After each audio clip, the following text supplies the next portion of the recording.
ॐ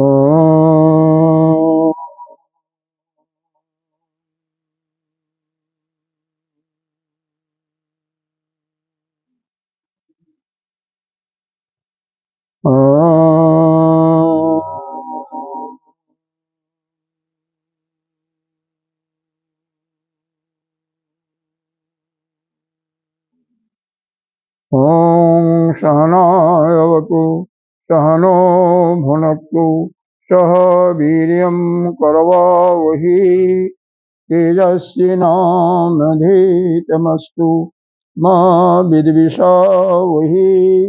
ॐ शान्तिः शान्तिः शान्तिः।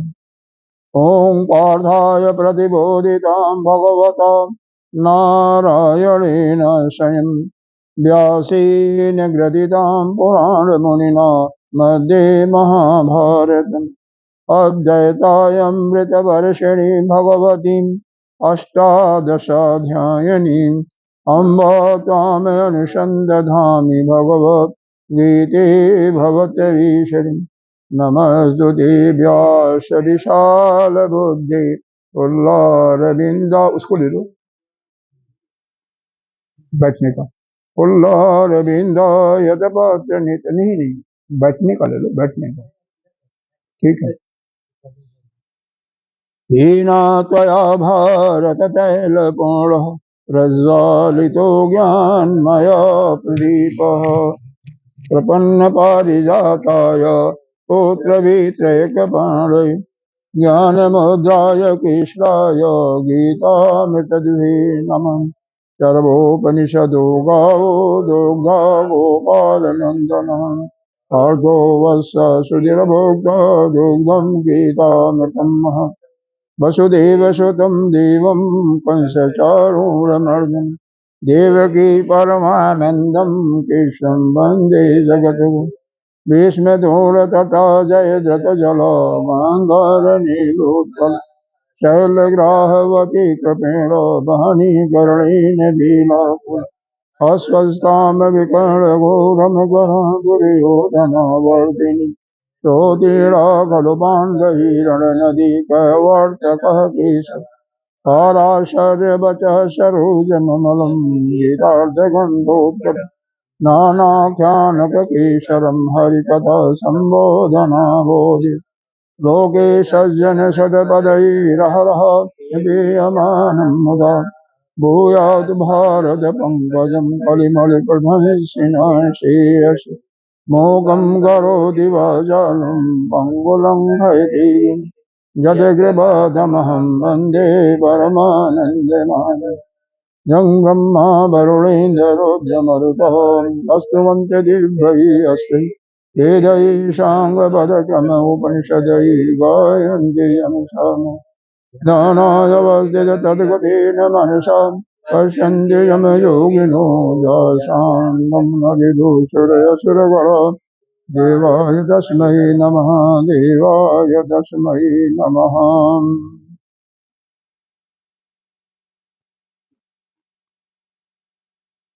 श्री अनंत श्री विभूषित श्री 1008 पंचायती महानिर्वाणी अखाड़ा की अग्रणीय श्रोतीय ब्रह्मनिष्ठ महामंडलेश्वर एवं उत्तर प्रदेश संत समाज के अध्यक्ष सदगुरुदेव भगवान के चरणों में कोटि कोटि वंदन नमन।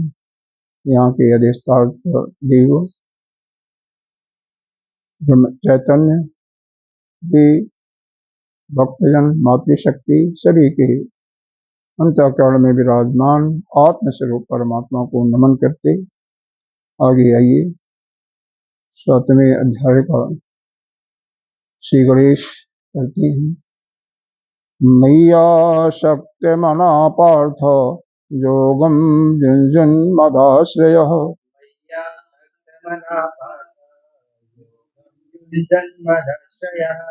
असंशयं समग्रं यथा ज्ञासासि तत्र शृणु ज्ञानं तेहं सविज्ञानम् इदं वक्ष्यामि अशेषतः जत ज्ञात्वा नेह भूयो अन्य ज्ञातव्यम अवशिष्यति। कल पहला श्लोक का व्याख्या की जा चुकी है, लेकिन इसमें थोड़ा सा विस्तार में जाने की जरूरत है। यह 7वें अध्याय में पहले तो इसका फ्लेवर समझें। 7वें अध्याय में कुल 29 श्लोक है और इसमें 5 विषय हैं। वो चलेगा, जनरली खराब नहीं होता। तो 7वें अध्याय में 29 श्लोकों में 5 विषय हैं। 8वें अध्याय में 28 श्लोकों में 4 विषय थे, यहाँ पर 5 विषय हैं। 1 से 7, पहले 1 से 7 अध्याय में ज्ञान विज्ञान की चर्चा है। ज्ञान विज्ञान के विषय का वर्णन, ज्ञान किसे कहते हैं, विज्ञान किसे कहते हैं, इसी पर विशेष चर्चा की गई है। फिर उसके बाद 7 के बाद 5 अध्यायों में यानी 8 से 12 श्लोकों में फिर चर्चा की गई है। इस जो परमात्मा है वह कारण स्वरूप, उसके व्यापकता का वर्णन किया गया है, वही सर्वत्र व्याप्त है। वैसे यहीं पर ये कहते हैं भक्ति योग का 7वें से 12वें में अगर दूसरे रूप में लेते हैं तो भक्ति योग का है, तो ज्यादा भक्ति की बातें यहाँ पर चलेंगी 7वें से 12वें अध्याय में। ठीक है। इसके बाद 13 से फिर 7 श्लोक लगाओगे तो 19 हो जाएगा। 13 से 19 यह 7 जो श्लोक हैं, इसमें असुरों की निंदा की गई है और जो भगवान के भक्तजन हैं उनकी प्रशंसा की गई है। फिर उसके बाद 4 श्लोकों में यानी 20 से 23 इसमें जो है अन्य देवताओं के उपासना का वर्णन है। भगवान के सिवा जो अन्य देवता हैं उनके उपासना का वर्णन। फिर 23 से 29 यह जो है फिर 7 श्लोक होंगे। इसमें जो है भगवान की जो निंदा करने वाली हैं उनको मतलब उनकी बुराई की गई है, और जो भगवान की स्तुति करने वाले हैं उनकी दिव्यता का वर्णन या उनके अच्छाई का वर्णन किया गया। इस प्रकार से भगवान के भक्त और उनके जो खिलाफ होते हैं यानी उनके निंदा करने वाले, क्योंकि हमारे इसी संसार में मेरे ख्याल से कम परमात्मा को कितने मानते हैं, 20-25% से ज्यादा नहीं मानते होंगे। क्या ख्याल आपका? सर्विस वाले जितने भी हैं उसमें से बहुत कम से कम मानते हैं। भाई देखो, जो उपासना नहीं करता, जो भगवान के सत्संग में नहीं आता, जो ज्ञान की चर्चा सुनने के लिए उसका कोई मतलब इच्छुक नहीं है, बल्कि दूसरों को जो यह भी कहता कि यह तो बेकार में अपना टाइम पास कर रहे हैं या समय को अपने बर्बाद कर रहे हैं, तो उसको तो हम नहीं मानते हैं कि भगवान का वह मानता है। देखो उससे क्या फायदा होगा, उससे क्या होता है, उससे उनको तो पढ़ेंगे उसी नरक के दरवाजे में ही पढ़ेंगे, उससे फायदा क्या होगा उनको। और न तो वेद के अनुसार यज्ञ तप इत्यादि करते हैं, न वेद के अनुसार चलते हैं। ये तो बचपन से करना चाहिए, यह तो इसको तो बचपन से ही करने का तरीका है। हाँ जैसे भी देखो, हाँ यह कई लोग करते भी हैं बचपन से। कैसे? वो दादियां कराती हैं, दादियां और दादा ये लोग कराते हैं, अपने पोते को ले लेते हैं या पोतियां को अपने साथी पूजा घर में बैठाते हैं और वो करते हैं। कुछ देखा बहुत संस्कार वहीं से पड़ता है। ये गुरुदेव से इसको बहुत लखनऊ में तो कई लोग ऐसे करते हैं। अपने बच्चों को तो शायद नहीं कराए होंगे, लेकिन अपने पोतों को जब से गुरुदेव से उन्होंने दीक्षा लिया, गुरुदेव के सत्संग को जो नियमित सुनते हैं, वो निश्चित रूप से अपने पोतों पोतियों को अपने साथ बैठाते हैं। डिस्टर्ब तो होता है, बैठाना तो नहीं चाहिए, लेकिन फिर भी उनके अंदर एक बीज पड़ता है संस्कार का, पूजा का। खैर, यहाँ पर देखो यह इस प्रकार से इसमें 5 प्रकार के विषयों का वर्णन किया है। दोबारा बता देते हैं, 1 से 7 जो श्लोक हैं इसमें ज्ञान और विज्ञान की चर्चा की गई है, इसी विषय पर प्रकाश डाला गया। फिर 8 से 12 यानी 5 श्लोकों में वर्णन किया गया है। यह ब्रह्म जो है उसके सर्वव्यापकता का वर्णन है। सर्वव्यापक है ना, तो उसी पर जोर डाला गया है। फिर 13 से फिर 7 श्लोक 19 हो जाएगा। उसमें जो असुर लोग होते हैं उनकी निंदा की गई और जो भगवान के भक्त हैं उनकी प्रशंसा की गई। ठीक। अब उसके बाद 20 से लेकर के 23 4 श्लोकों में फिर अन्य देवताओं की उपासना का वर्णन है। अन्य देवता, भाई परमात्मा के सिवा तो और भी देवता हैं। 33 कोटि देवता कहते हैं, उसको हम 33 रूप में मानते हैं, 33 प्रकार के मानते हैं। 11 आदित्य, 12 रुद्र, 8 वसु, 1 इंद्र और दूसरा प्रजापति। इस प्रकार से हम 33 मानते हैं। और फिर अंतिम 7 श्लोक जो बचते हैं 23 से 29 तक, उसमें जो भगवान की निंदा करने वाले हैं, भगवान को जो नहीं मानते, उनकी निंदा की गई और भगवान के भक्तों की फिर प्रशंसा होती, जैसे असुरों का और भक्तों का था। यह है। तो यहाँ पर जो है पहले श्लोक में हम सीधे आते हैं। यहाँ पर कई शब्द हैं जिनको समझना आवश्यक है। मैया शक्त मना, इसमें मन है, पहला है मैया। मैया का मतलब मेरे, शक्त का मतलब सभी जानते होंगे आसक्ति। और हम लोगों का किसी का कोई ऐसा नहीं होगा कि कहीं न कहीं मन आसक्त अवश्य होता है। आसक्ति का मतलब होता है जहां पर जिसकी चर्चा हम नित्य करते हैं, चाहे फोन करते हैं या चाहे उसके विषय को लेकर के आपस में बात करते हैं, मतलब उसका किसी न किसी प्रकार से याद करते हैं, वही उसी को कहते हैं उसमें आसक्ति। मन किसे कहते हैं? देखो, अब मन कहते हैं तत्वबोध के अनुसार तो संकल्प और विकल्पो मन, जो हमारे अंदर संकल्प और विकल्प करता है उसी को हम मन कहते हैं, जो मन में आता है। हाँ, वो मन से ही होता है, मन से उत्पन्न होता है ना। वह चित्त के अनुसार, चित्त पर जैसा अज्ञान का बीज है, अज्ञान का बीज ज्ञान का बीज होगा, ज्ञानियों को भी संकल्प होता है, ऐसी बात नहीं, तो उसके अनुसार ही होता है जिस स्तर का है। आप ऐसा क्या है, अब आजकल आप लोग रेगुलर नित्य प्रति दोनों टाइम सत्संग अगर सुन रहे हो तो मन में जो संकल्प विकल्प होगा ज्यादा परमात्मा को लेकर के, और जो यहाँ पर श्रवण करते होगे उसको लेकर के आता, अस्वाभाविक रूप से आता होगा। तो ऐसे ही होता, जो आप कर्म करते हो उसी के अनुसार आता। जैसे मान लो एक गड्ढा है, कोई नीचे कबाड़ा पड़ा हुआ है, जो भी घर का लोग अपना बाहर डालते हैं, गंदगी है, लेकिन अब जिसके घर के पीछे था, बदबू आती थी, उसने क्या किया, उसने उसको ढक करके उसमें नित्य प्रति जो है सुगंधित चीजें डालने लगा। तो एक समय ऐसा होगा कि 10 दिन 15 दिन के बाद उसका गंध नहीं आना बंद हो जाएगा, बल्कि सुगंध बिखर जाएगा। तो इसी प्रकार से हमारे इस अंतःकरण में जन्म जन्मांतर का मल तो पड़ा हुआ है, अज्ञान पड़ा हुआ है, लेकिन उसको हम नित्य प्रति अगर हम सत्संग की महिमा का श्रवण करते रहें या भगवान का की भक्ति का, भगवान के नाम की चर्चा का, भगवान का जाप ही करते रहें, तो निश्चित रूप से कुछ थोड़े दिनों के अंदर उसमें से जो आएगा, हमारे अंदर से आएगा, उसी का चिंतन आएगा, उसी के विचार आएंगे।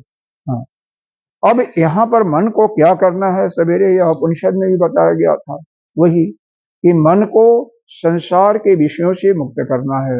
हमारा मन संसार में तो जाएगा, क्योंकि हमारी श्रवण है इंद्रिय या नेत्र इंद्रिय है, सारे इंद्रिया रचना भी है, बाहर वस्तुओं में जाएंगी, लेकिन उनसे हम अछूता रहें, उन विषयों से हम निर्लिप्त रहें।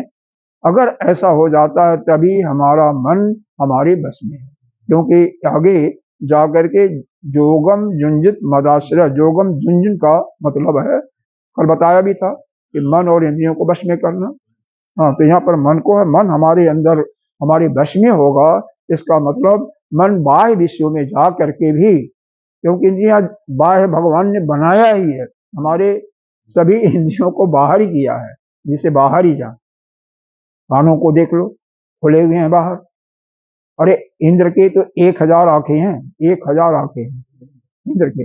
ब्रह्मा जी के 5 मुख थे, पता है ना। एक मुख तो झूठ बोलने के कारण भगवान ने काट दिया था।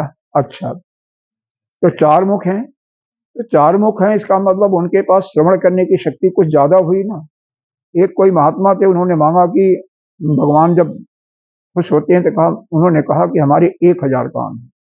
मतलब हम भगवान के स्वरूप का चिंतन, भगवान के सत्संग का चिंतन, भगवान के लीलाओं का चिंतन जैसे हम अधिक से अधिक सुने। हर एक का अपनी अपनी महिमा है। तो यह जो मन जो है, एक तो बाह्य विषयों में जाए लेकिन निर्लिप्त रहे, उससे अछूता रहे, उसका प्रभाव मन के ऊपर न पड़े। दूसरी चीज है, मन गया तो उसका संकल्प विकल्प भी मन के अंदर न आ जाए। यह जिसका भी मन इस प्रकार से हो जाता है, वो उसका मन समझिए कि उसके वश में है, यानी उसका मन पर उसका पूर्ण रूप से अधिकार है। तो यह जो मन है, इसको अब क्या करना है, क्योंकि यह 6 शत्रु होते हैं। कौन कौन से भी मालूम है ना। राग, पहले तो क्रोध से शुरू करो। काम, क्रोध, लोभ, मद, मोह, मत्सर, ये होते हैं। तो यह 6 शत्रु जो हैं हमको पीड़ित करते हैं। तो इन शत्रुओं को ही भगवान कहते हैं मेरे ऊपर लगाओ। तो पहला शत्रु क्या होता है, सबसे ज्यादा किसी से जो राग हो जाता है ना, या द्वेष हो जाता है। तो राग और द्वेष जिससे ज्यादा हो जाता है, उसमें मन आसक्त हो जाता है। जैसे कंस को देखो, उससे द्वेष करता था भगवान से, लेकिन भगवान का चिंतन नित्य निरंतर शत्रु के रूप में करता ही रहता था।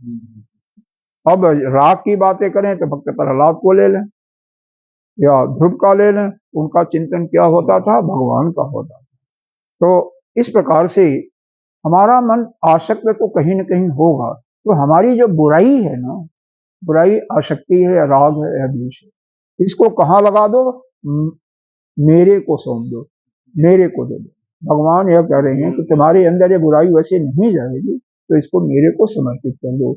मैया शक्त मनः पार्थ, हे अर्जुन, तुम्हारे अंदर जो आसक्ति का गुण आ गया है, इसको कोई बात नहीं। सभी गुण तो परमात्मा के कारण ही या पिछले जन्म के कारण बने हुआ तो बात है, लेकिन हमारे ही बनाए हुए हैं ना।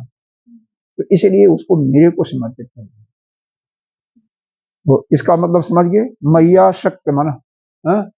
मन जो है, मन का काम है, संकल्प विकल्प, शास्त्रीय परिभाषा है इसका, संकल्पो विकल्पो मन है। तो लेकिन समझने के लिए समझो कि इसको, कि मन जो है निरंतर संकल्प विकल्प करते हुए बाह्य के विषय जो भी इसको दिखाई देती हैं या जो हम स्वाद लेते हैं रचना से, उसी में यह घुस जाता है और उनका चिंतन होता है। तो जिसका मन उन विषयों में जाने के बावजूद ही जाएगा तो अवश्य, क्योंकि इंद्रियां बहिर्मुखी बनाई गई हैं, लेकिन उससे प्रभावित न हो, उससे अछूता रह जाए। कैसे, दृष्टांत के रूप में समझो, या जो पिक्चर आती है, पिक्चर सभी लोगों ने देखा होगा शायद ही। आपने देखा है, नहीं देखा नहीं है? पिक्चर सिनेमा देखा है? अच्छा देखा है तो ठीक है। तो सिनेमा हॉल में जो पर्दा होता है ना, उस पर सारी घटनाएं आती हैं, तलवारें भी चलती हैं, नाच गाना भी होता है, लेकिन वह पर्दा जो है सभी घटनाओं से क्या रहता है, अछूता रहता है। कोई मतलब नहीं, कोई फर्क नहीं पड़ता है। ऐसी प्रकार से यह जो जादू का खेल दिखाते हैं आजकल, तो जादू नहीं, बंगाल में बहुत है। एक जादू की घटना बता रहे हैं। एक राजा थे, उन्होंने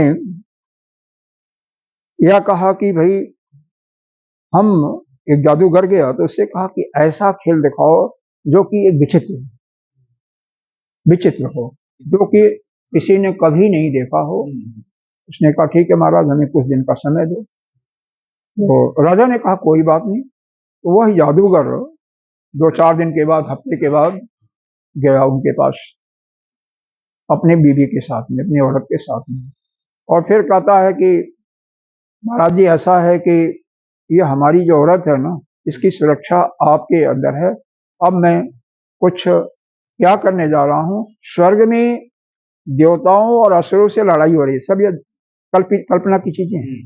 देवता और असुरों में लड़ाई हो रही है। इंद्र ने मेरे को बुलाया है उनकी सहायता के लिए, तो मैं उनकी सहायता के लिए स्वर्गलोक में जा रहा हूँ। जब तक मैं वापस ना आऊं तब तक हमारे ये जो हमारी बीवी है, हमारी पत्नी है, इसको सुरक्षित रखना, यह आपके शरण में मैं दे रहा हूँ। ठीक है, दे दिया। अब वो देखो, होता कुछ नहीं है, जादू के बल पर काल्पनिक सब चीजें हैं। एक ऐसा रस्सी जैसे ऊपर, आप कभी देखा होगा जो दीवार पर चढ़ते हैं ना, चोरों को देखा होगा, या कभी या जो मुंडा इत्यादि, या जो लड़ाइयां होती थी एक दूसरे से, उसमें लोग एक, हाँ, रस्सी के ऊपर एक खच्चा जैसे होता था, उसको दीवार पर फेंक देते थे, दीवार से वह, हाँ, बिल्कुल पकड़ लेती थी और रस्सी पकड़ करके उसको चढ़ जाती थी, और उनके माल में जा करके जो कुछ करना होता है। हाँ, चिपक ये बना होता है, रस्सी है ना बड़ी मोटी सी, जो टूटे ना, और उसके अंतिम सिरे पर, हाँ, ऐसे वो पकड़ लेता था, फेंक दिया। जो फेंकने वाले होते हैं सब कुछ फेंक देते हैं, लोहे के होते हैं, पकड़ लेता। तो उसने उस रस्सी को आकाश में कहीं लटका दिया। ये सब काल्पनिक चीज है, इसने किया कुछ नहीं, और वो पकड़ करके लोगों को दिखाई दे रहा है कि वह स्वर्ग में जा रहा है। अब कुछ देर के बाद जब वह बिल्कुल दिखाई नहीं देता, अंतर्धान हो जाता है, तो देखते हैं क्या है, कभी हाथ गिर रहा है कट करके, कभी पैर गिर रहा है, कभी गर्दन गिर रहा है, इस प्रकार से ऐसा दिखाई दिया। और ऐसा लोगों को मालूम हुआ कि वह जो जादूगर गया था उसकी तो मृत्यु हो गई। अब उसकी पत्नी विलाप करने लगती, वो पहले से उन दोनों का साठगांठ था। सबको इकट्ठा करके राजा ने बड़े मतलब सम्मान के सहित उसका दाह संस्कार किया। पत्नी कहती है कि हमारे पति नहीं रहे तो हमें भी रहने की जरूरत नहीं है, मैं जो है सती होंगी, और वो भी अग्नि में बैठ जाती है, सती हो जाती है। ठीक है, पत्नी चली गई। सब काल्पनिक है, इतना मन में जो कुछ हुआ नहीं है, सब काल्पनिक है। राजा ने तो सत्य मतलब बिल्कुल सही सही कराया, लेकिन उस जादूगर का क्या प्रभाव था वह भगवान ही जाने। कुछ समय के बाद वह जादूगर आता है, वही रस्सी पकड़ करके, और आकर के राजा का, सबका पब्लिक की हाथ जोड़ता है कि भगवान हमने, अरे राजन, हमने जो है असुरों को मार डाला, असुरों का संहार हो गया, और इंद्र विजयी हो गए। अब मैं वहां से सकुशल वापस आ गया, अब मेरी बीवी को दीजिए, मेरे वाइफ को दीजिए, और हम उसके साथ घर जाना चाहते हैं, और मेरा इनाम भी दीजिए, क्योंकि बोला था। तो कहते हैं वो तो बात सब सही है, लेकिन कैसे नहीं, बीवी तो सती हो गई। सोचती है मन में, कहता अच्छा ठीक है, आप सोचिए, मैं कुछ दिन के बाद आता हूँ, कुछ घंटे के बाद या दिन के बाद में जाता है, अपने वाइफ को साथ लिए आता है। अपने वाइफ को जो क्षति हुई थी उसको साथ लिए आता है। अब ये सब घटनाएं क्या है, सही है गलत है, सब काल्पनिक होती है, हमें दिखाई देता, हमें ऐसा प्रतीति होती है, हमें ये प्रतीति होती है ना। इसी प्रकार से ये सब झूठा होता है। राजा को आके प्रणाम करते हैं दोनों, राजा दंग रह जाते हैं, उसको बहुत सारा इनाम वगैरह देते हैं, तो यह जादू का खेल। वैसे ही हमारा यह मन का अंतःपठन है, इस पर भी इसी प्रकार का पड़ता है। अगर जैसे वह जादूगर अछूता रहा, सारा खेल दिखाता रहा, या सिनेमा के पर्दा, वह पर्दा जो होता है अछूता रहता है, उसी प्रकार से हमारे मन पर सारी क्रियाएं करते रहो, लेकिन मन अछूता रहे, निर्लिप्त रहे, तो मन में किसी के संकल्प भी नहीं होगा किसी उस घटना का, वस्तु का या व्यक्ति का, और फिर जो है आप जो है बिल्कुल बिल्कुल उसी का हो सकता है जिसका अंतःकरण शुद्ध होगा। खैर, हाँ, तो उसको अपने आसक्ति को मेरे पर लगा दो, और क्या करो, योगम जुंजुत। योगम जुंजुत का मतलब कल बताया था हमने, सभी इंद्रियों को भी वश में करो। तो इंद्रियों को वश में करने का कैसे, क्या मतलब है, देखो, मन तो आपने लगा दिया भगवान के चरणों में, इंद्रियां भी लगनी चाहिए ना। तो कहते हैं कि घर में मंदिर जरूर एक छोटा सा होना चाहिए, जहां पर भगवान की एक या दो या चार मूर्ति जो भी रखते हो, जैसे लोग रखते हैं, एक रखे तो अच्छा है। हमारे गुरुदेव तो कहते हैं हमेशा एक ही का ध्यान करना, एक ही का गुरुओं का चर्चा करना, एक ही ग्रंथ, एक ही माला, एक ही गुरु, हमेशा कहते हैं सच। लेकिन खैर उन्होंने तो कहा कि जो भी है भगवान को लगा दो। नित्य प्रति करो क्या, यह इंद्रियां से उनकी सेवा करो, उन सफाई करो मंदिर की नित्य प्रति, उनको नहलाओ धुलाओ, चंदन लगाओ, पुष्प चढ़ाओ, उनका कपड़ा उतारो। वो तो ये बता रहे थे कि एक छोटे से हमारे रूप में रखे थे भगवान, उनको मच्छरदानी तक हमने बनवा रखा। मैंने नहीं, मैं इन बाद में बताऊंगा, मैं ये सब काम नहीं किया बहुत, लेकिन अच्छा तो लगता है ये सब काम करने में, लेकिन अंतःकरण शुद्ध भगवान मतलब यहाँ पर भाव जो है अधिक से अधिक समय तक 24 घंटे में आपका मन और इंद्रिय परमात्मा में लगा है। परमात्मा की सेवा में लगे रहोगे तो कम से कम घंटा तो रहेगा, पूजा करोगे, दोनों टाइम करोगे तो घंटा डेढ़ घंटा समय समाप्त होगा कि नहीं। यहाँ भी करते हो तो कम से कम दोनों समय आधा आधा घंटा तो मिनिमम लगता ही होगा। और मन के साथ कर रहे हो तो निश्चित रूप से आपका मन उस समय परमात्मा में जुड़ा है। ठीक है, इंद्रियां भी, क्योंकि हाथ से सफाई कर रहे हो, हाथ से आरती दिखा रहे हो, पैर भी इधर उधर जा रहे हैं, तो ये इंद्रियां भी आपका साथ दे रही हैं। हाँ हाँ। अब फिर आश्रय आया है, मदाश्रय आया है। मदाश्रय का मतलब यह है कि पूरा मेरे, आप अपने को मेरे ऊपर ही आश्रित कर दो। आश्रित करने का मतलब, अब कहते हैं सुबह जो हम करते हैं ना, वो जो भगवान का नाम लेते हैं, पराग्रही बस्ती लक्ष्मी, कर मध्य सरस्वती, कर मोड़े स्तो गोविंदा प्रभाते कर दर्शन, फिर पृथ्वी माँ को प्राप्त करते हैं, प्रणाम करते हैं, समुद्र बसनी देवी, पर्वत स्थित मंडे, विश्व पत्नी नमस्तुभ्यम, प्रातः स्पर्श क्षमस्यमि, फिर उसके बाद पैर रख करके जाते हैं। अब उसके बाद क्या करो, तुम दातुन करने के लिए जाओगे। मंजन तो 5 मिनट से ज्यादा नहीं होता, लेकिन दातुन जो करते थे वो घूम घूम करके करते थे, 10-10 मिनट तक, 15-15 मिनट हमने देखा हुआ। हम लोग भी पहले बचपन में करते थे, बबुल की दातुन या नीम की दातुन, उसको खोप करते थे, रगड़ते थे। आजकल तो मंजन कितना 5 मिनट भी नहीं लगता होगा, जो भी लगता है। तो उस मंजन करते समय भी क्या आप उस परमात्मा का, जो आपका आराध्य है, उनका नाम लेते हैं। एक बार 2 दिन 3 दिन जबरदस्ती शुरू कर दिया तो हमेशा मन जैसे मंजन उठेगा तैसे परमात्मा का नाम होगा। इसी प्रकार से स्नान करने जाओ तो भी वही करने जाओ। 1 दिन 2 दिन 4 दिन आपको प्रयास पूर्वक करना पड़ेगा, बाद में मन अपने आप ही जैसे वो क्रिया करने जाओगे नाम निकलता जाए। यह तो मेरा भी अनुभव है, तो इसमें कोई अतिशयोक्ति नहीं है। फिर आप मान लो फर्स्ट फ्लोर पर या सेकंड फ्लोर पर रहते हो, या नहीं है क्या नाम है, लिफ्ट वगैरह नहीं है, तो नित्य प्रति 3-4 बार नीचे जाओगे, 2 बार तो निश्चित रूप से जाओगे, 2 बार ऊपर आओगे। अगर 12-13 पौड़ियां हैं, कम से कम इतनी तो होंगी, 16-16 पौड़ियां होती हैं, तो हर एक पौड़ी पर नाम रखते हुए भगवान का नाम ध्यान करो। भगवान का नाम प्रयास करोगे, जब तक जाओगे आओगे तो इस प्रकार से परमात्मा का नाम आता रहेगा। इसी प्रकार से कोई कर्म करो, मतलब कहना यह है, प्रयोजन यह है कि जो कुछ हम करें उसमें परमात्मा का नाम का उच्चारण होता रहे, या मंत्र करें उसका उच्चारण। इससे क्या होगा कि आपका मन, इंद्रिय, बुद्धि सब उसी परमात्मा का हर समय ज्यादा से ज्यादा समय चिंतन करते हैं। क्योंकि हम रास्ते में जाते हैं तो क्या करते हैं, किसका चिंतन करते हैं, संसार का।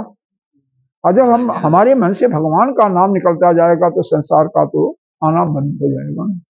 तो अपने इस संसार को अपने मन से, बुद्धि से निकालने का तरीका यही है कि परमात्मा को अच्छी प्रकार से घुसा दो, या परमात्मा का आश्रय ले लो।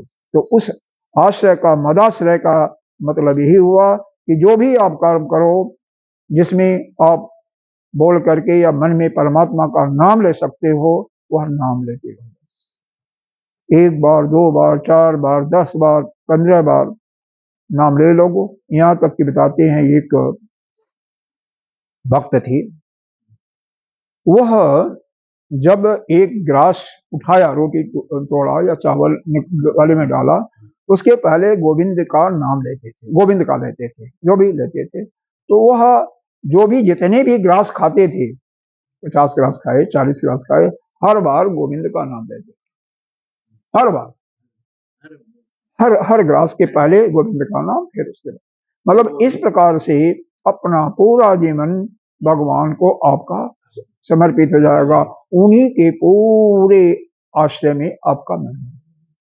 ठीक है।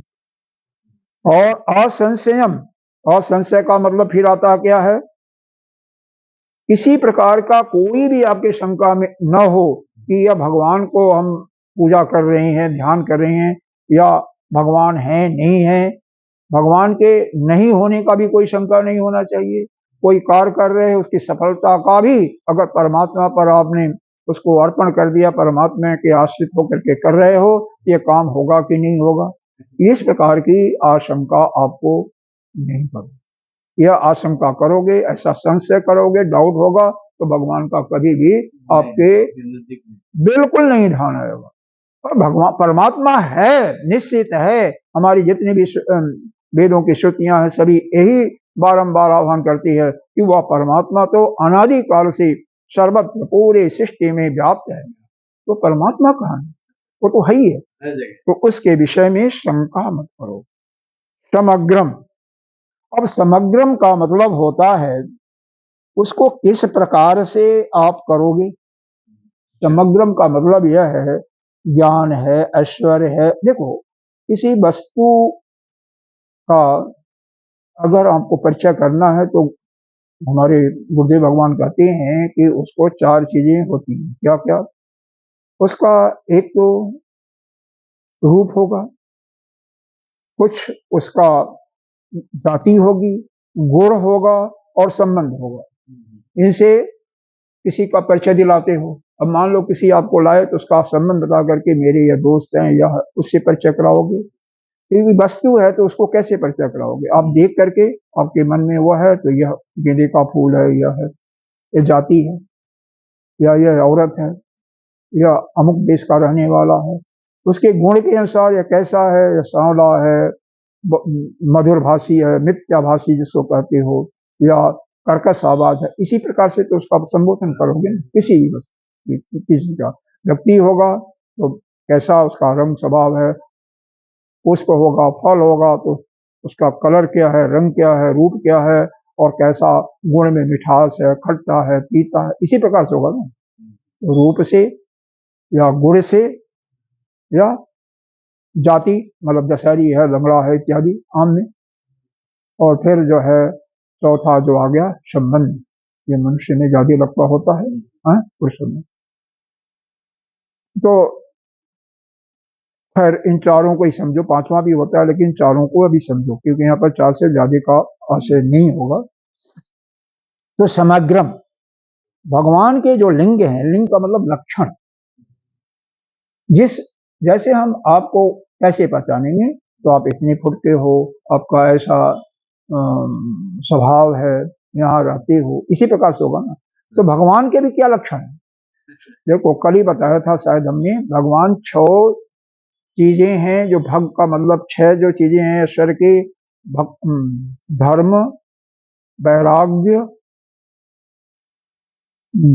धर्म, ज्ञान, धर्म, वैराग्य, ऐश्वर्य, जश और श्री लक्ष्मी, यह असीमित अवस्था में यानी वहां मानी प्रचुर मात्रा में उनके पास विराजमान।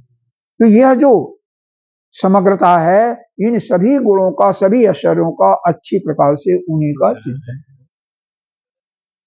माँ जथा ज्ञास शुरू, और मेरे को ऐसा जब आपके पास हो जाएगा ना, तो उसके बाद मैं जो मेरे को जानकारी है, मैं जैसा कह रहा हूं तुम्हारे जानने के लिए, वैसा सुनो। आगे कहूंगा, आगे भगवान कह रहे हैं।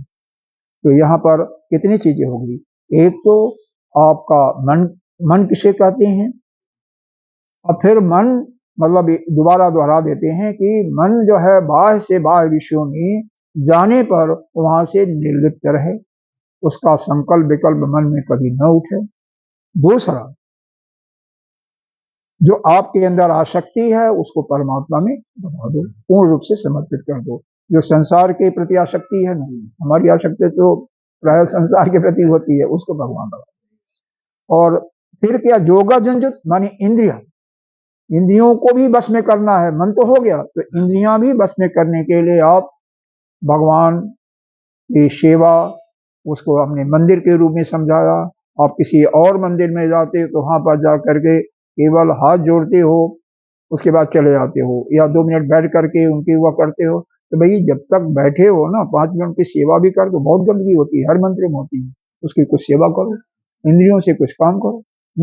इंद्रियां बेकार में है ना, तो हाथों से, पैर से चल करके गए मान लो पैदल, ठीक है, पैर काम के, हाथों से बिल्कुल करो, साफ सफाई करो। वस्त्र पड़ा हुआ है उनका, पोछने का वस्त्र है, उसको धुल दो, मतलब कुछ करो। मतलब ऐसा है कि ये मन और इंद्रियां, यह दोनों जो है, योग से जुड़ने का मतलब यह पूरा आपका शरीर, जो बाहर इंद्रियां है, मन है, बुद्धि है, सब भगवान से जुड़ी हो। और क्या है, मदाश्रय, उन्हीं के आश्रय, उनके आश्रय में रहना या भगवान से आसक्ति करना, ये दोनों बातें तभी संभव होंगी जो हर एक छोटे छोटे कार्य करते हो उस समय उसी परमात्मा के नाम का चिंतन होता है।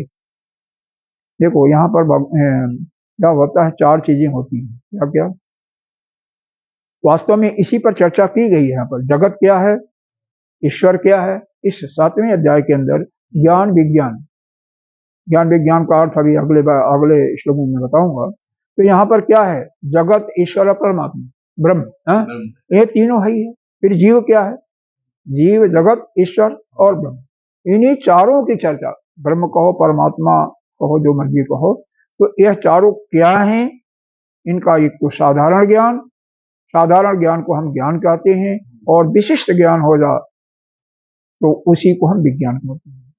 विज्ञान का विशिष्ट ज्ञान, जैसे मान लो यही है अपना, क्या नाम है, या स्टैंड है।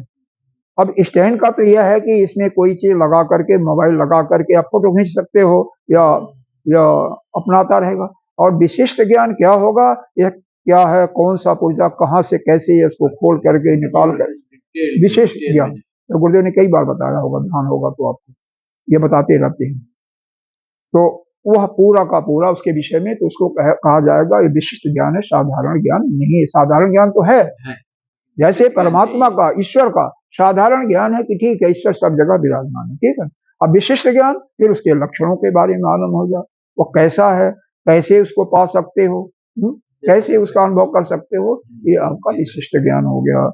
तो असंशय, फिर उस परमात्मा के प्रति कोई शंका भी न हो। और जिसको यह मालूम हो जाएगा ना, जीव क्या है, जगत क्या है, उपनिषद में तो यही पढ़ाया जाता है, और जीव, जगत और ईश्वर और फिर ब्रह्म, यही तो 4 चीजों का वर्णन होता है वहां पर, सवेरे और कोई चिंतन नहीं होता।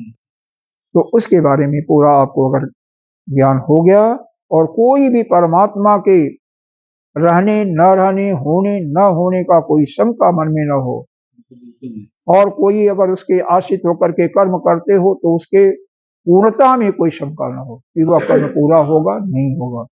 समग्रम का अर्थ यही है कि सभी ऐश्वर्य गुण सभी के साथ में, और जो भी लक्षण है उसके संबंध में पूरी जानकारी। यहाँ पर क्या अर्थ दिया हुआ समग्रम का, देखो भैया, यह दिया हुआ ना, समस्तम विभूति बल शक्ति, वही है। देखो नीचे है अंतिम पैरा में, कृष्ण तुम्हारे पास पुस्तक है, अंतिम पैरा में पहले अध्याय के, क्या देख रहे, दूसरा देख रहे तुम, हाँ, पहले अध्याय के अंतिम पैरा में समग्रम का अर्थ दिया हुआ है, समस्तम विभूति बल शक्ति आश्चर्य, आश्चर्यादि गुण संपन्नम माँ, बस यहाँ तक है। हाँ हाँ हाँ, सारे जो गुण ऐश्वर हैं उनको बारे में अच्छी प्रकार से आपको जानकारी हो। तो यह जो भी कुछ है इसके विषय में, मेरे को जो मैं आपको ज्ञान दे रहा हूं, मैं आपको सुना रहा हूं, तो सुनो। इसका मतलब एक दूसरा हमारे लिए क्या है, नित्य प्रति सत्संग का सुनो। इसमें क्या बताया जाए, यही चीज बताई जाती है, इसको सुनो। चलो धीरे धीरे और भी आगे बढ़ते रहें। तो इस पर इतना चिंतन है कि जितना चिंतन करते रहो कम है, बहुत ज्यादा चिंतन है। मन है ना, मन बुद्धि और इंद्रिय पर बहुत ज्यादा चिंतन, हर जगह, योग दर्शन में भी, वेदांत में भी, भक्ति में भी। ये भक्ति योग की साधना है, इसलिए भक्ति की बात यहाँ की जा रही है। ज्ञानम तेहम सविज्ञानम इदं वक्ष्यामि अशेषतः यत् ज्ञात्वा नेह भूयो अन्य ज्ञातव्यम अवशिष्यते। देखो इसका शाब्दिक अर्थ क्या है। अब मैं तुझे उस ज्ञान का, कौन ज्ञान का, उसी परमात्मा के विषय में, उसी ब्रह्म के विषय में, सविज्ञान, विज्ञान के साथ, विज्ञान के साथ मतलब उसका जो विशिष्ट गुण है, और दूसरे अर्थ में इसको कह सकते हैं जो तुम्हारे अंदर उसको अनुभव कराने की बात, उस ज्ञान को कहूंगा जिसके द्वारा वह परमात्मा का स्वरूप तुम्हारे अनुभव में आ जाएगा, तुम अपने स्वरूप का ज्ञान कर लोगे। तो सविज्ञानम इदम वक्ष्यामि अशेषता, अशेषता का मतलब संपूर्ण रूप से, जिसके बाद कोई चीज शेष नहीं बचती है, तो संपूर्ण रूप से उसका मैं विज्ञान सहित, यानी उसका ज्ञान और उसका विशेष ज्ञान, या वह किस प्रकार से आपके अंदर आपके अंतःकरण में अनुभव में आएगा, उस पूरे विधि को आपको विस्तार से मैं कह रहा हूं। ठीक है, उसको सुनना है तुम्हें। जत ज्ञात्वा न यह, जिसको जान करके, भूयो अन्य ज्ञातम, किसी चीज को जानना और अवशिष्यते, शेष नहीं रहता। पहले किसी उपनिषद में भी आया है ना कि एक चीज को कौन ऐसी वस्तु है, प्रश्न पूछा था मुंडक उपनिषद में। एक चीज को जान करके किसी अन्य ज्ञान की आवश्यकता नहीं होती है। यही प्रश्न था शिष्य का कि एक चीज को जान करके किसी अन्य चीज के जानने की इच्छा नहीं, सबका ज्ञान अपने आप हो जाता है। तो वही आत्मा जो कि सर्वत्र वही व्याप्त है, सभी वस्तु प्राणी में सब में विद्यमान है, तो उसका ज्ञान हो जाता है, तो सभी चीज का ज्ञान हमें अपने आप ही हो जाता है। तो वही चीज यहाँ पर बताया कि हाँ, न यह भूय पुनः, पुनः दोबारा उसको जानने की आवश्यकता नहीं रहती है। अब देखो अनुभव के विषय में थोड़ा सा, विज्ञान के विषय में आप चर्चा कर लो कि ज्ञान तो सभी जानते हैं। जैसे मान लो आपके विषय में बताना हो तो आपकी जो जैसे है लंबाई चौड़ाई गुण जो सार दिखाई दे रहा, बता दिया। अब उसको अनुभव करने के विषय में कैसे बताया जाएगा। अनुभव करने के लिए आपके अंदर कोई विशेष ज्ञान होगा, उसकी चर्चा की जाएगी, छोटी से लेकर के बड़ी से। तो परमात्मा का आपको अनुभव करना चाहते हो तो किस साधन के द्वारा आप उसका अनुभव करोगे। तो यहाँ पर वैसे तो 3 प्रकार के साधन है, लेकिन 2 प्रकार के विशेष रूप से समझो, क्योंकि यहाँ पर भक्ति योग का है तो भक्ति योग तो आएगा ही। ज्ञान योग उसको आप नगण्य नहीं कर सकते हो। तो ज्ञान योग या वेदांत के माध्यम से समझो कि इस सृष्टि में जो कुछ है वो परमात्मा ही है। वहां पर ईशावासिदम का ईशावास का पहला प्रथम मंत्र याद करो, ईशावासिदम सर्वम जगत किंचित जगत। इस सृष्टि में जो कुछ है जगत में, वह सब केवल एक परमेश्वर ही, वही ईश्वर है, वही ईशावास है सभी का। ईश का मतलब सब पर शासन करना, सबको नियंत्रण में रखना, वही है। और क्या है, दूसरा चीज क्या है उसके अंदर, और क्या है। एक तो सबका शासन है, सबका नियंत्रण है, सभी के जो कर्म करते हैं ना, एक जन्म से दूसरे जन्म में जाते हैं, उनके फल को देने वाला भी वही है। जैसे मान लो किसी जन्म में आपने कर्म कुछ किया, अच्छा किया, दूसरा जन्म कहीं जब आपका जन्म हुआ तो वह जो कर्म किया हुआ है ना, उसकी जो गठरी है ना, वह आपके साथ आ जाएगा। वह कर्म अपने स्वामी को उसी प्रकार से पहचानता है जैसे एक कच्छप होता है, जिसको क्या कहते हैं, समुद्र में कच्छप जानते हो ना, इतना बड़ा होता है कछुआ। हाँ, कछुआ जब अंडा देती है ना, उसकी मादा वो अंडा देती है तो वहां पर हजारों उस प्रकार के अंडे होते हैं, बालों में छिपाती है, और फिर सब चलने लगती है। लेकिन उसमें से जब बीज निकलता है, बच्चा निकलता है, तो वह अपने माँ को पहचान जाता है। दूसरा इस दृष्टांत दे सकते हो, एक गायों का आपके पास कोई बहुत बड़ी गौशाला है, मान लो 10 गायें एक ही साथ एक ही किस्म की, चाहे वह भारतीय हैं, देसी गाय हैं तो देसी गाय बच्चे को जन्म दे, सभी बछड़े हैं या सभी बछियां एक ही प्रकार से, रंग कलर रूप, लेकिन हर एक बछड़ा या बछिया अपनी माँ को पहचान है, बस और कहीं नहीं जाएगा। उसी प्रकार से जब यह जीव यहाँ से जाता है तो जो कुछ है वह कहाँ पर आता, जीव तो जाता है अपने अच्छे कर्मों का और बुरे कर्मों का फल भोगने के लिए, ठीक है, लेकिन उसकी जो कामनाएं और जो कर्म किया हुआ वह हिरण्यगर्भ में बीज के रूप में रहता है समष्टि में, और जब कहीं उसका जन्म होता है तो वह कर्म उसको मूड करके वहीं पर सारे कामनाएं पहचान देता है। अगर मान लो, इसीलिए तो मान लो किसी जन्म में तुमने किसी का कत्ल किया है, कर दिया, हो गया कैसे भी, तो दूसरे जन्म में पहुंचोगे, कहाँ पहुंचोगे, जहां वह व्यक्ति भी होगा, करेगा या नहीं तो दुश्मनी बचपन से ही होता है, देखते ही देखते मालूम हो जाता कि हमारा दुश्मन ये मित्र है। अरे दो में आपने तो वह नहीं किया है, दो में जिसमें वह है जिसकी शादी होती है, शादी नहीं होती वैसे प्रेम होती है, तो फर्स्ट दृष्टि में ही प्रेम हो जाता है, या ये हमें अच्छा नहीं है, अपने फर्स्ट दृष्टि में जितने भी दोस्त बने होंगे ना, आपके फर्स्ट दृष्टि में ही दोस्त बन गए होंगे, मित्र बन गए होंगे, या फर्स्ट दृष्टि में ही वो नेग्लेक्ट हो गए होंगे, यह वह सभी पूर्व जन्मों के कर्मों के अनुसार है।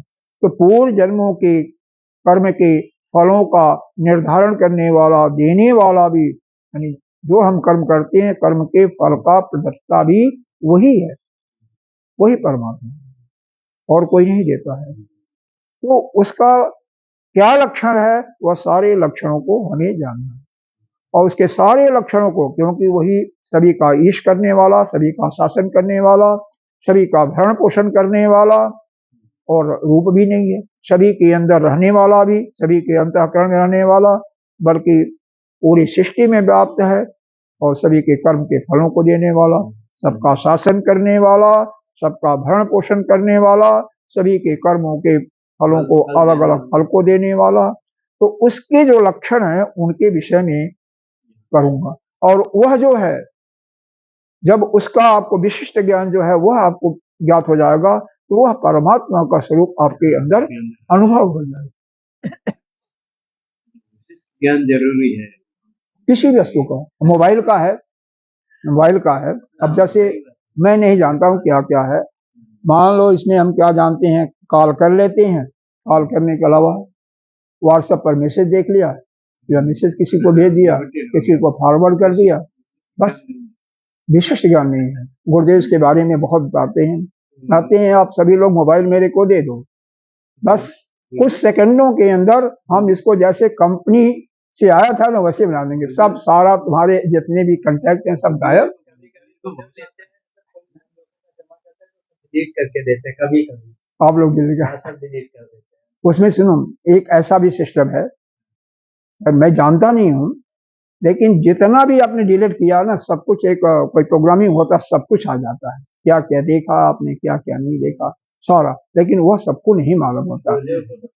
अब गुरुदेव को पता तो है, यह सब चीज जानते हैं, सब चीजों का नॉलेज रखते हैं, हर एक चीजें मालूम हो जाती है, टेक्निकल नॉलेज। हाँ, तो गुरुदेव तो इंजीनियर थे ही, आपके ही कंपनी में तो एक बार गए थे इंटरव्यू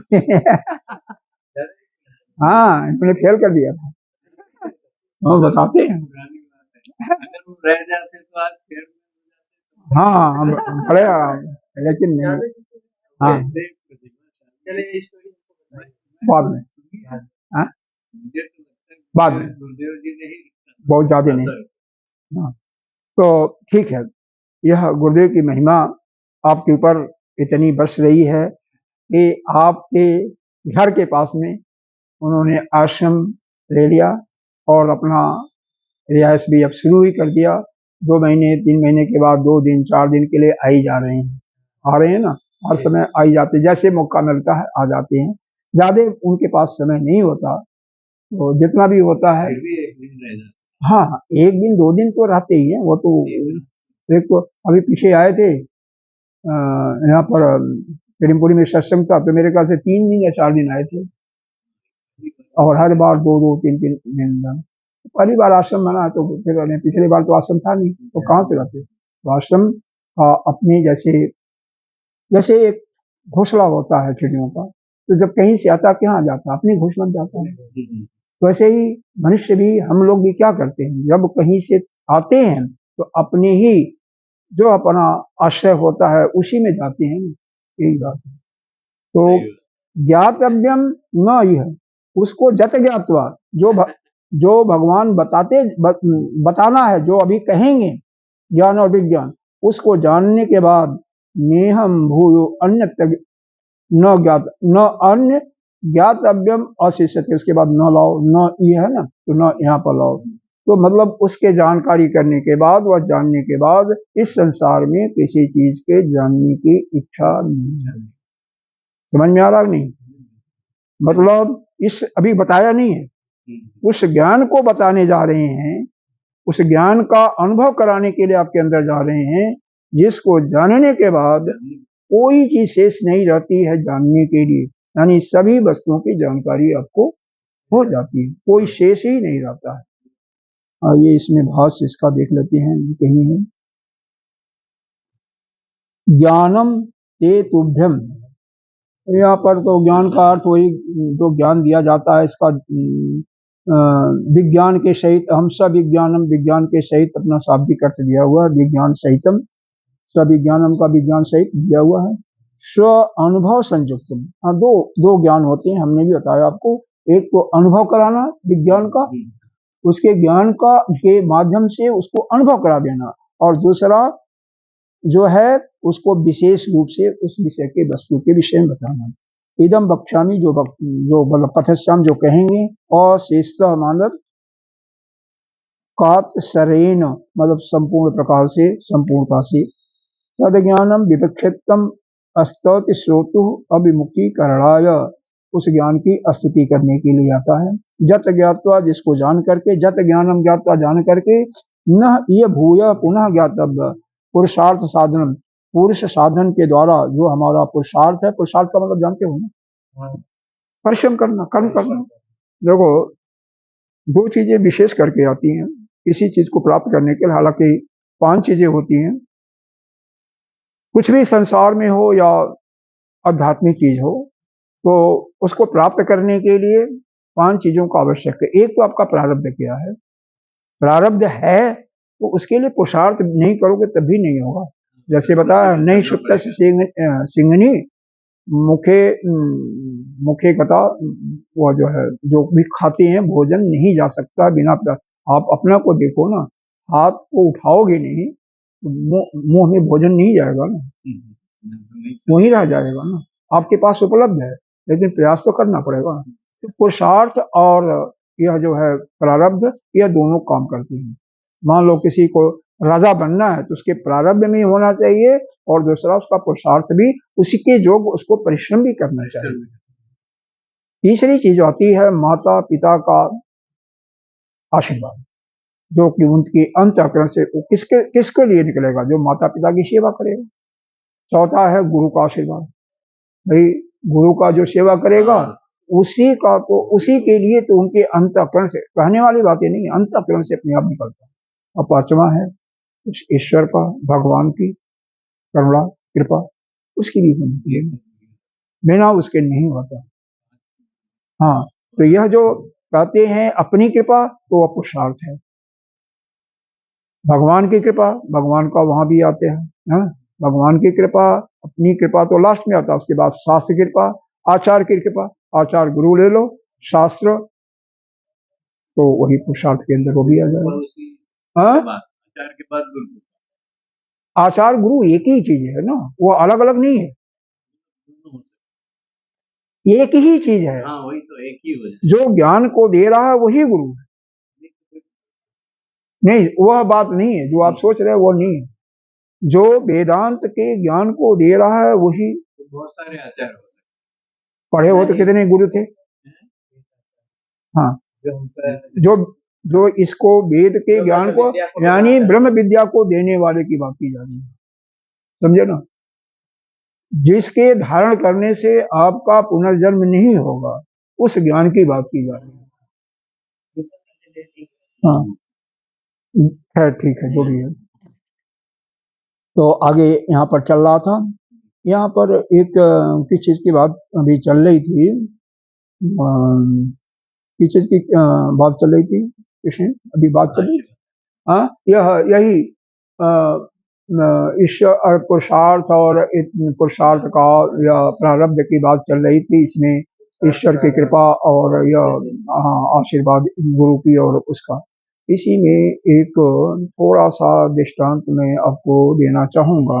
ईश्वर यह पुरुषार्थ की क्या बात होती है, इसको थोड़ा सा समझने की कोशिश करो।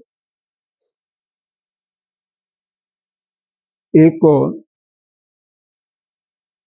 वह दो व्यक्ति थे, एक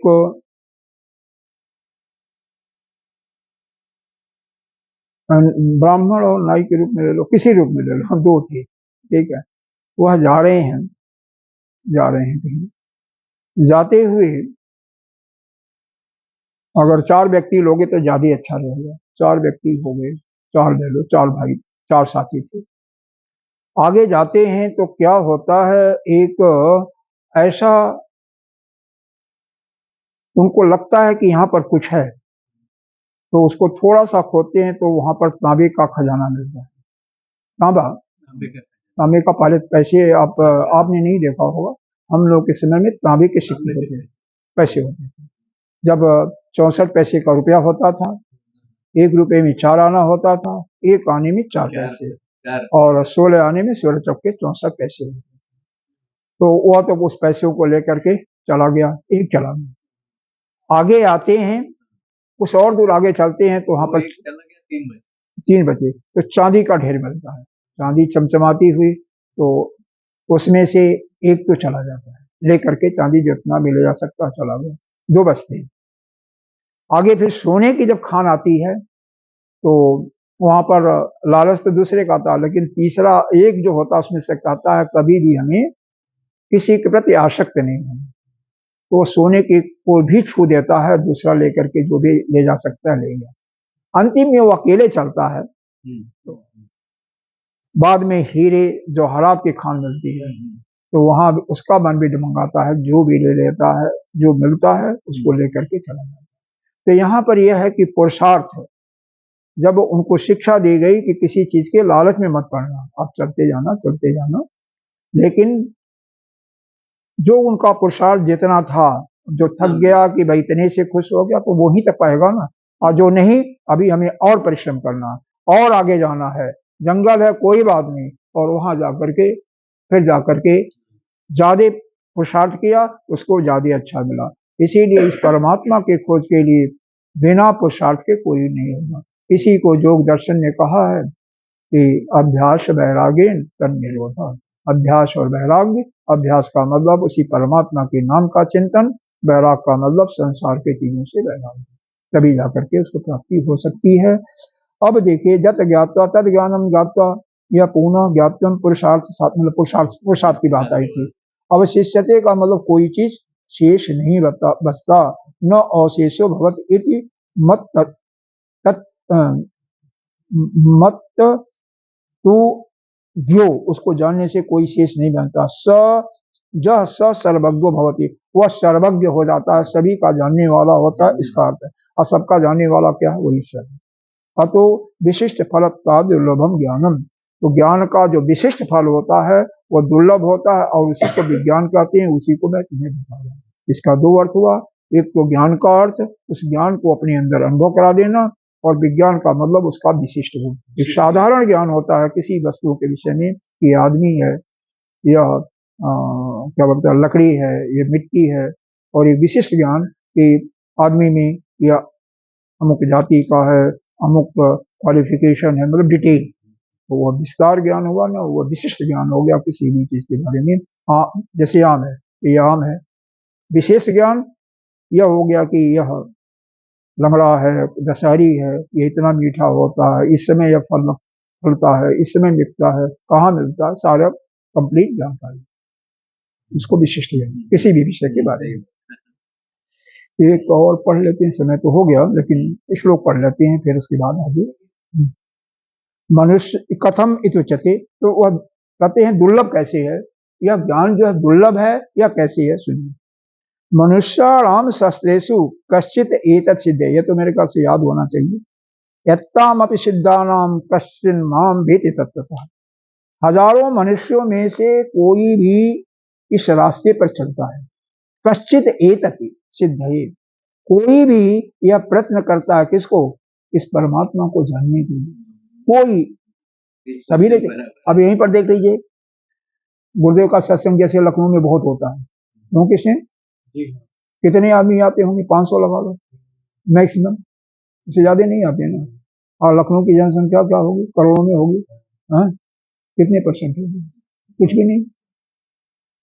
अब यहीं पर 92 में लगाओ तो 92 में जितने भी हम जानते हैं, 4-5 स्थानों में, 5 स्थानों में, 5 जगह कितने आते हैं।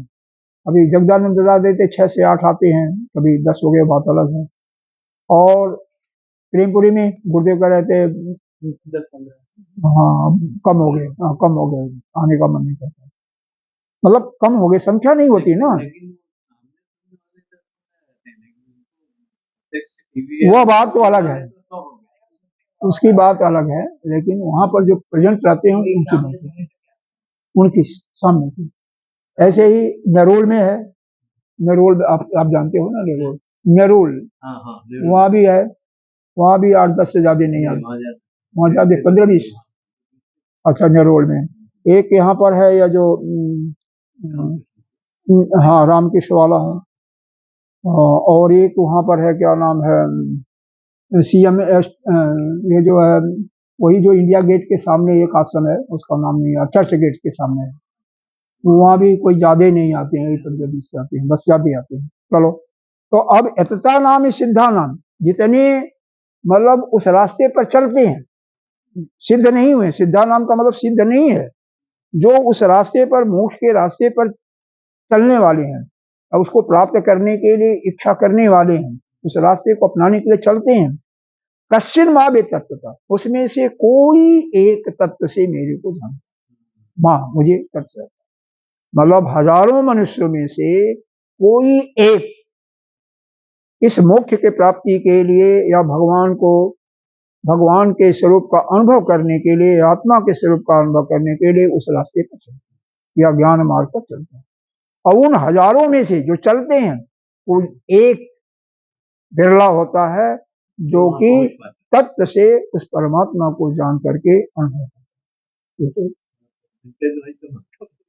ये तो भगवान ने कुछ कहा है, ओम पूर्णमिदः पूर्णमिदं पूर्णात् पूर्णस्य उच्यते पूर्णस्य पूर्णमादाय पूर्णमेवावशिष्यते, ओम शांति शांति। भाष्य में कुछ भी नहीं है, बहुत सिंपल शब्दों का अर्थ दिया है, इसलिए इसकी कोई, हाँ बंद कर देना भाई कृष्ण।